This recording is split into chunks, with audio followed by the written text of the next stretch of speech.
Hey everybody, I'm LokNezMunstr, and today I'm going to be showing you how to get infinite money in green mode for the Binding of Isaac Afterbirth. Now there are multiple ways to do this, but I'm only going to be showing what I think are the easiest ways to pull this off based on how often the required items show up, but I'll talk about some of the other ways a little later. So I'm using a seed in order to show off these various methods. This seed happens to have all four of the main things I need, which is really convenient, and that makes this seed probably the best one you can get if you just want to mess around with these item combos. You can see the seed at the beginning of the video, and I'll also put it in the description so you guys can have fun with it. But remember that you can't use seeds to unlock achievements, so you'll have to search for these required items on your own, and I hope you have good luck. The first method involves using the blank card and the 2 of diamonds. In order to even have the blank card, you need to have beaten Isaac in the cathedral with Eden. I recommend trying to find the blank card first, so in order to do that, you should use Isaac holding the D6, so that you can spawn in a run, check the shop for the blank card, reroll if it's not there, and then reset the run if the blank card still isn't there. I also recommend resetting the run if you're bad at the game like me and there's nothing good in the silver item room to carry you through that floor. If you happen not to have used your reroll in the shop to try and find the blank card, you can use it in the silver item room to try and get a better item that can carry you through. Once you have your blank card, you'll want to start buying cards from the shop until a 2 of diamond appears. If there's not a card in the shop, you can use the reroll machine to try and get one. As long as you have the right items and are confident enough to carry on if there's no cards on the floor, I recommend continuing until you find a 2 of diamonds since you'll get a lot of chances. Once you have those 2 items, all you need to do is find a battery in the shop and have at least 6 coins and a full charge on your blank card. You can double your money and then continuously buy batteries to keep your blank card charge full, and because of the blank card effect, you'll never lose your 2 of diamonds. Another way to have pretty much the same effect as the first method is by finding a rune of jera instead of the 2 of diamonds. This is more luck based since you can't buy runes from the shop, but if you manage to get one, the process is just as fast as if you had the 2 of diamonds.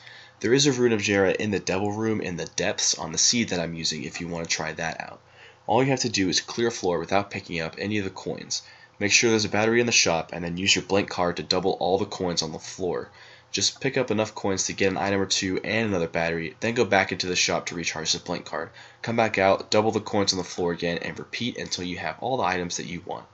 The only other way to get infinite money that's not really that hard to pull off is by using the D20. In order to even have the D20 though, you'll have to have beaten Blue Baby with Isaac. This item is really common in the greed shop. In fact, I see it more often than I do the blank card. This D20 will re-roll all the pickups on the ground, so in order to utilize the item, just like with the rune of jera, you'll want to clear a floor without picking up any of the coins. Make sure there's a battery in the shop, then use the D20. Some of the coins you left will re-roll into chests. Open all these chests, then pick up enough coins to afford another battery.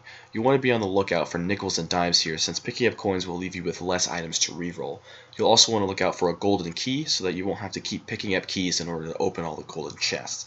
Now, I don't actually recommend using this method, since you have to rely on RNG to get you infinite money, but it's good if you happen not to have the blank card unlocked, or if you want to play around with all the pickups. The reason I have so many pickups on the floor in this video is because I used the rune of jera that was on this floor from my seed to double all the reroll items I had. Overall, the blank card is definitely the way to go. There are many other methods to get infinite money, but most of them aren't practical and are in fact so rare to get to work, I couldn't find any footage since no one has any seeds for them, and trying to find each item in the shop on a regular run was taking way too long. So I'll just talk about some of these other methods as well as some of the items to avoid while trying to max out the greed machine. Some other methods of infinite money include using glitter bombs and some sort of infinite bomb source. Glitter bombs, if you don't know what they do, have a chance to spawn a random pickup when they explode. This item can be combined with something like the Bomberman item or Dr. Fetus or scatter bombs in order to maximize the number of drops you'll get, but these items aren't common enough to make this method viable, plus if you do pull it off, it does take a long time. But you also don't need a battery in the shop, so that's one alternative. You can also try and find the head of the keeper, which you get from donating a certain amount of money to the greed machine. This item will turn your tears into giant coins similar to that of Ultra Greed, and each of these coins has a chance to spawn a coin on the ground whenever you hit an enemy, and can be combined with those little fleshy monsters that respawn to get infinite money. However, you can only get to 99 coins before you'll have to kill that guy and open the shop, so that method isn't really recommended either. The last way that I can think to work would be using the piggy bank or the bloody penny and hurting yourself over and over to spawn infinite coins, and then healing yourself by buying hearts from the shop. This method isn't as good as it was since the blood donation machine and the IV bag have been patched out of greed mode, but it still is possible. Some of the items that you'll definitely want to avoid when trying to buy all the items in the shop are Missing No, since this item will reroll all the items you're currently holding and can cause you to lose your infinite money combo depending on what that is. You'll want to avoid the Bag of Pills also. This thing causes all cards for the rest of your game to turn into pills, and it'll turn your 2 of diamonds into a random pill, which will ruin the combo if you have to be using that one. There's an item called Marked, which looks like a cross with a little circle on it, and this will cause you to constantly shoot your tears towards the crosshair on the ground, and depending on how many items you have, it could cause your game to crash, or if you've got something like Broken Mirror, Epic Hack, it could end up having you kill yourself while you're trying to pull this off. So avoid that, and you definitely want to avoid Chaos. This item seems like it's a great item because it'll cause the shop to start spawning items from every item pool, but it also makes the glowing hourglass very, very difficult to find. In fact, the way the game works, if it starts to run out of items to spawn in the shop, it'll just start spawning the item Breakfast over and over. So if you see Breakfast coming up a lot, you just might want to reset. All the other items that you can buy are pretty much fine to get. Active items do start to clutter up the screen though if you get too many of them. I ended up having to deal with a lot since I was too afraid of moving floors and not finding a battery in the shop. But other than that, you shouldn't have a problem finding the glowing hourglass as long as you're patient.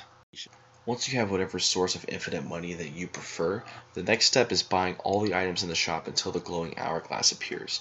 This item will allow you to donate infinitely to the greed machine once you've killed the boss. All you have to do is kill Ultra Greed and donate your coins until either you run out or the greed machine jams. Once either of those happens, you can just use your glowing hourglass to get reset to before the Ultra Greed fight. You'll have all your coins back and the greed machine will be at the same number it was when you were done donating the first time. Now you can repeat this until you unlock all the other items from donating to the greed machine. Since you'll have countless items for the greed fight, it shouldn't be too hard to kill him fast over and over. If you have all the battery related items, your charge on the hourglass should persist throughout the resets, but if it doesn't, you'll most likely have another way to charge it, such as the item martyr or the little battery that will spawn batteries or something like that. So that's how you get infinite money and how you can max out the greed machine in one run of greed mode. The greed machine explodes at 1,000 coins after you unlock the keeper and spits out several diamonds, which is cool I suppose, and the next time you get to it, it will be at 0 again, so you can donate all over if you want. The seed I was using to get these items will be in the description, as well as a link to download the stat tracker I have on the side there. You probably can't even read the stats though because of how low quality this recording seems to be, but I'll work on that. Thanks for watching guys, and if you want to stick around in this video, I'm going to let a bit of the footage play while I talk about why I've been gone for so long.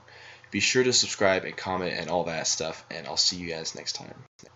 Alright guys, I just wanted to take the last bit of this video to kind of explain where I've been for the last year and a half or so. I believe in the last video I posted way back when, I mentioned something about how my roommates were a little too loud or something, and that's the reason why I wasn't going to be able to record as much. And then I also said I would have a posting schedule like once or twice a week, and everyone knows that really didn't happen. But the real reason why I didn't end up posting much isn't really because my roommates were loud. I can actually ask them to be quiet if I really needed to. But I was so nervous of having to record stuff in front of them. Like, I know it sounds weird for me to make a video and then post it and then have who knows how many people watch it and then judge on their own time, and I'm completely fine with that. But the thought of having to record something live in front of people while they're not really supposed to be paying attention or they don't really have anything to say to it, it just made me really nervous for some reason. And so there's that, and I also got pretty bored with Bloons Tower Defense 5. That game was really time consuming to try and record videos for. Just recording the video of a beginner map in poppable mode was taking 20 to 30 minutes to get the full run in, and there would be some times where something on my phone would screw up, or I would make too many mistakes and want to restart the recording or something or whatever. It just ended up taking a lot of time, and I wanted to try and make guides for every single map, and I just didn't have the time to do it, and I was slowly getting more and more bored with the game as time went on. But I decided that I was gonna try and get back into YouTube, so I made this video, which is in a completely different game. Yeah, I think the Binding of Isaac and Bloons Tower Defense are sort of polar opposites in the gaming genres, But this is a game I've really been enjoying lately, and I just wanted to get this guide out because I didn't see very many people trying to explain how to pull this thing off. It's not really necessary in the game, but it is, it is a cool little thing.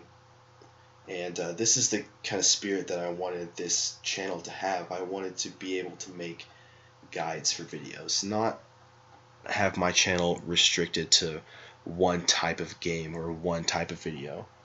Well, I guess a guide for a game is one type of video, but I didn't want to be restricted to one single game. I have the equipment to record pretty much anything I wanted to. I'm going to have to find something else to record stuff on my PC because this video turned out to be not as high quality as I would have liked. But I can record my Xbox and I can record my phone, and so I can do almost any game that is out there. And I would want you guys to throw some input. Tell me what games you want to see, what guides you think I should try and do, since if there's no one else online that has really put out a guide for that already. And if you want to see anything entertainment-wise, I'd be glad to try and cook up something for that. I'd like to get some people I know involved in this. I think it'd be easier for me to be able to talk into a microphone if I had someone next to me who I could actually talk to, instead of me just kind of talking to myself and sounding kind of weird. But I'd love to know you guys' thoughts. Please leave a comment down there.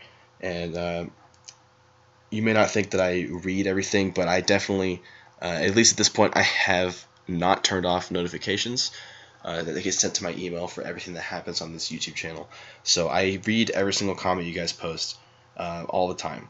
And so I'd love to hear from you guys, just to hear what you think, what you want to see in the future. Should I go back to Bloom Sour Defense 5? Please have not a lot of people say yes, because I don't really want to do that game anymore. But yeah, also subscribe if you haven't, because that's a thing. And I'll see you guys next time.